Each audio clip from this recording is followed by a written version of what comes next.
était-ce totalement imprévisible? On a quand même vendu au pouvoir public un projet à un certain coût. Il arrive à un coût doublé, un délai doublé, un coût triplé, pardon, un délai doublé.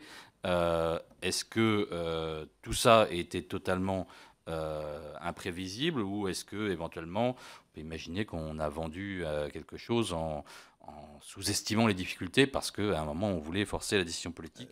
L'imprévisibilité des surcoûts, bon, je pense que ils étaient effectivement prévisibles, mais on voit bien dans tous les projets nucléaires et plus largement d'ailleurs dans un certain nombre d'autres projets industriels, il y a le phénomène que vous avez souligné, monsieur le rapporteur, de la vente. Et donc on vend un objet, et bon, ça fait partie des jeux.